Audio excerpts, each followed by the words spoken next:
बच्चों, उपसंयोजक यौगिक के एक नए पार्ट को हम चालू करते हैं। एक प्रॉब्लम को मैं आपको करा रहा हूँ। तो एमकेजेसी की केमिस्ट्री क्लास में आपका स्वागत है और मैं आपका केमिस्ट्री गुरु डॉक्टर एम के जैन। तो आज की हमारी जो प्रॉब्लम है वो अष्टफलकीय संकुल। अब अष्टफलकीय संकुल का मतलब है कि जहाँ पर आपका उपसंयोजक संख्या या कोऑर्डिनेशन नंबर 6 होता है। तो अष्टफलकीय संकुल को क्रिस्टल क्षेत्र सिद्धांत के अनुसार कोई भी एग्जाम्पल दिया गया हो, आपको बताना है ये अनुचुंबकीय है, प्रतिचुंबकीय है। अनुचुंबकीय आप जानते हैं, जब अयुग्मित इलेक्ट्रॉन होते हैं तो उनको अनुचुंबकीय बोलते हैं। और जो अनुचुंबकीय होते हैं और जिनमें अयुग्मित इलेक्ट्रॉन होते हैं बच्चों, वो रंगीन होते हैं, क्योंकि अयुग्मित इलेक्ट्रॉन जंप कर सकते हैं एक जगह से दूसरी जगह पर, और इस संक्रमण के कारण वो रंग दे सकते हैं। इसलिए जो अनुचुंबकीय होते हैं वो रंगीन होते हैं। जहाँ पर युग्मित इलेक्ट्रॉन होंगे वो प्रतिचुंबकीय होंगे और रंगहीन होंगे, क्योंकि युग्मित इलेक्ट्रॉन जंप या कूद नहीं कर सकते हैं। तो देखते हैं, दो केस हम यहाँ पर ले रहे हैं। पहला केस है अष्टफलकीय संकुल है, जब उसके साथ लिगेंड प्रबल है, या तो एमीन या फिर साइनो ऐसा है। तो पहले केस को देखते हैं। प्रॉब्लम, समस्या क्या है, प्रश्न क्या है, पहले समझ में आ जाना चाहिए। मैं हमेशा कहता हूँ पहले प्रश्नों को समझिए, उत्तर अपने आप सही दे पाएंगे। तो प्रश्न ये है कि जो केंद्रीय धातु धनायन है उसमें D1, D2, D3 कोई भी कॉन्फ़िगरेशन विन्यास हो सकता है। 6 अगर उपसंयोजक संख्या है तो वो अष्टफलकीय संकुल है, और उस अष्टफलकीय संकुल को क्रिस्टल क्षेत्र सिद्धांत के अनुसार आपको समझाना है वो अनुचुंबकीय है या प्रतिचुंबकीय है। तो देखिए, ये आपको हमने प्रबल लिगेंड के बारे में बताया। जब लिगेंड प्रबल है तो आपको मालूम है विपाटन ज़्यादा होता है, ये Eg और ये T2G। तो क्रिस्टल क्षेत्र विपाटन ऊर्जा यहाँ ज़्यादा है, और युग्मन ऊर्जा मतलब युग्मित होने के लिए जो आवश्यक ऊर्जा है वो कम है। तो इस पहले केस के अंदर पहले युग्मन होगा और उसके बाद में इलेक्ट्रॉन यहाँ पर जाएंगे, उच्च ऊर्जा वाले में जाएंगे। तो हम देखते हैं, मान लो आपको कोई दिया हुआ है अष्टफलकीय संकुल जिसमें उपसंयोजक संख्या आपके 6 है, अष्टफलकीय संकुल है, प्रबल लिगेंड है, और जो केंद्रीय धातु धनायन है उसके अंदर एक इलेक्ट्रॉन है। पहला केस तो एक इलेक्ट्रॉन है, यहाँ पर आप एक भरेंगे क्योंकि पहले कम ऊर्जा वाले में जाएंगे, अयुग्मित है, इसलिए ये D1 वाला आपका मैं यहाँ केवल शॉर्ट में लिख रहा हूँ अनुचुंबकीय, और ये रंगीन होगा, इसलिए मैं यहाँ पर रंगीन लिख रहा हूँ। ठीक है, आपको बाकी के लिए भी लिखना है। अगर D2 होगा, ये डी विन्यास संभ्रंश, अभी सबकी ऊर्जा संभ्रंश मतलब जिनकी ऊर्जा समान है, बट दूसरा भी यहीं आएगा। तो ये भी आपके जो होगा ये अनुचुंबकीय होगा, मैं पुरानी लिख रहा हूं, और ये भी जो होगा वो आपके रंगीन होगा। अगर मान लीजिए वो D3 विन्यास है यहाँ पर, तो तीसरा भी यहीं जाएगा, लेकिन ये भी आपके अनुचुंबकीय होगा और ये भी आपके रंगीन होगा। मान लीजिए 4 है, लेकिन हमने कहा था यहाँ युग्मन ऊर्जा कम है, इसलिए अब ये चौथा इलेक्ट्रॉन यहाँ पर युग्मित हो जाएगा। अभी भी 2 अयुग्मित है, इसलिए ये 4 वाला भी अनुचुंबकीय ही होगा, रंगीन ही होगा।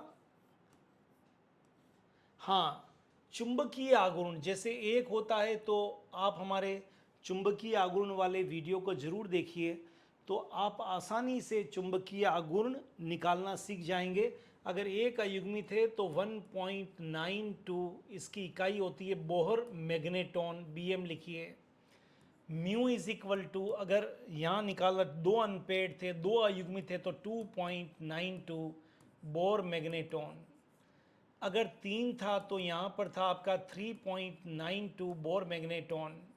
ये 4 है, लेकिन 4 आने पर अयुग्मित तो 2 ही रहे, क्योंकि 1, 2, 3 और 4 तो यहाँ हो जाएगा 2.92 बोर मैग्नेटॉन। चुंबकीय आघूर्ण अलग अलग है, और किसी को अगर आपको बच्चों चुंबकीय आघूर्ण में दिक्कत हो तो मेरा चुंबकीय आघूर्ण वाला वीडियो आप देख सकते हैं। अब 5 है तो 1 2 3 4 और 5, क्योंकि यहाँ युग्मन ऊर्जा कम है, विपाटन ऊर्जा ज़्यादा है। अब अयुग्मित इलेक्ट्रॉन 1 है, ये भी अनुचुंबकीय होगा, ये भी रंगीन होगा।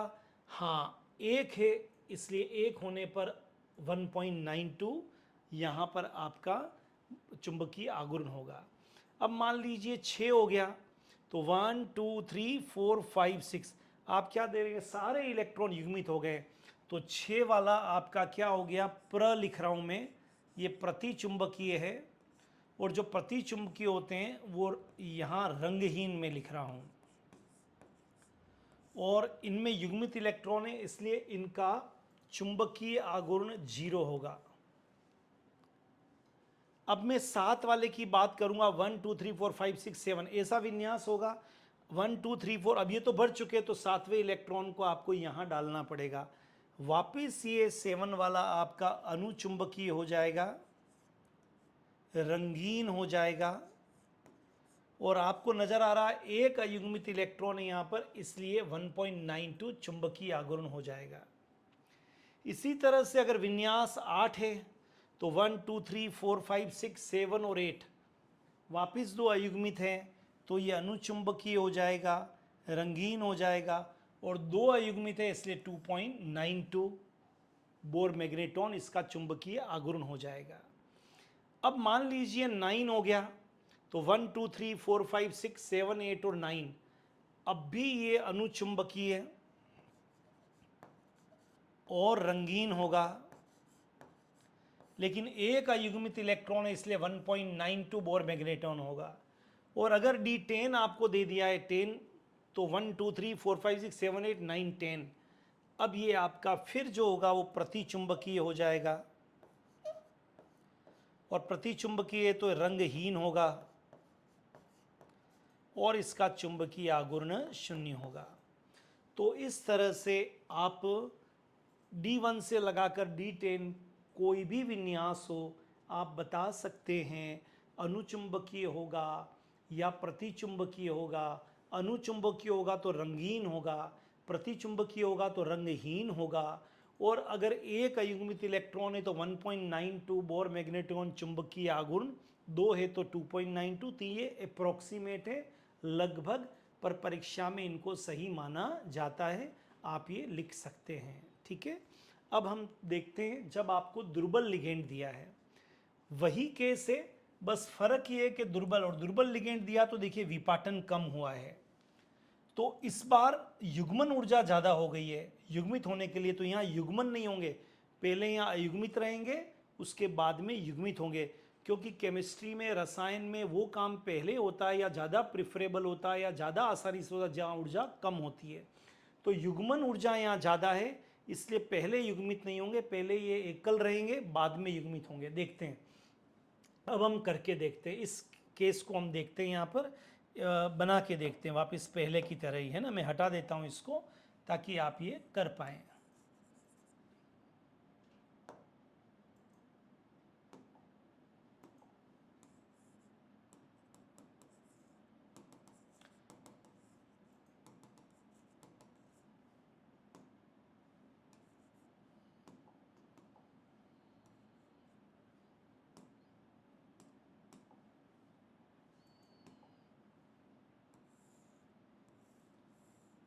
चलिए, एक D1 वाला दिया है, पहले एक अयुग्मित इलेक्ट्रॉन है तो यहीं भरेंगे आप एक को, मतलब ये क्या हो जाएगा आपका अनुचुंबकीय, और अब आपको आ गया अनुचुंबकीय है तो रंगीन है, और एक अयुग्मित इलेक्ट्रॉन है तो mu is equal to 1.92 Bohr magneton.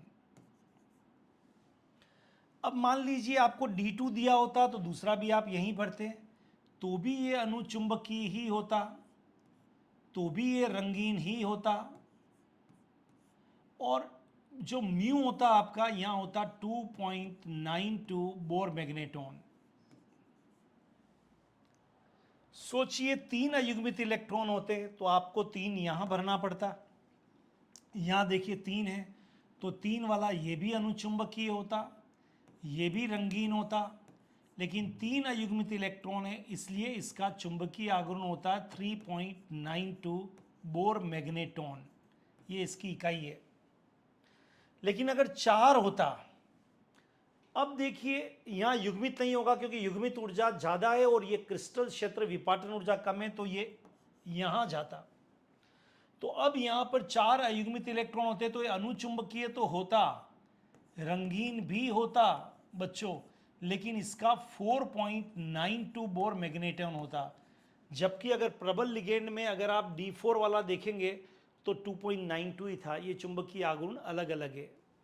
अगर D5 होता तो 1 2 3 5, क्योंकि यहाँ युग्मित पहले नहीं होगा तो ये भी अनुचुंबकीय ही होता, ये भी रंगीन ही होता, लेकिन इसका जो चुंबकीय आघूर्ण होता वो 5.92 बोर मैग्नेटॉन होता।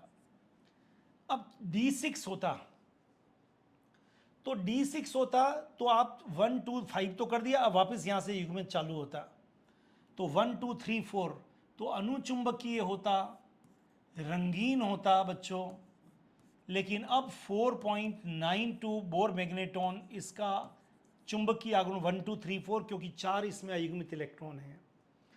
अगर D7 होता तो 1 2 3 4 5 6 और 7, अब कितने अयुग्मित है? 3, इसलिए होता तो अनुचुंबकीय रंगीन ही होता, लेकिन अब यहाँ पर 3 है तो इस 7 वाले का जो होता वो 3.92 बोर मैग्नेटॉन चुंबकीय आघूर्ण होता।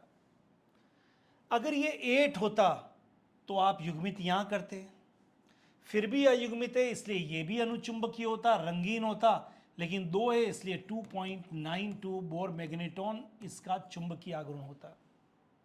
अगर 9 होता तो 1 2 3 4 5 1 2 3 4 5 6 7 8 ये 9, एक होता तो अनुचुंबकीय होता, रंगीन होता, लेकिन 1.92 बोर मैग्नेटॉन होता।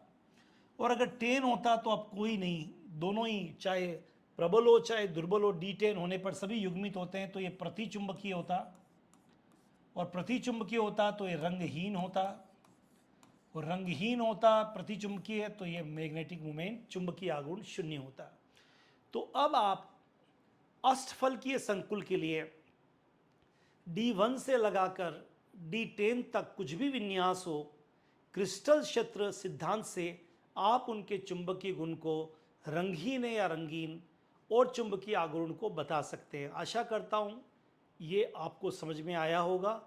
कहीं दिक्कत है तो बार बार इसको देखिए तो ज़्यादा समझ में आएगा। All the best.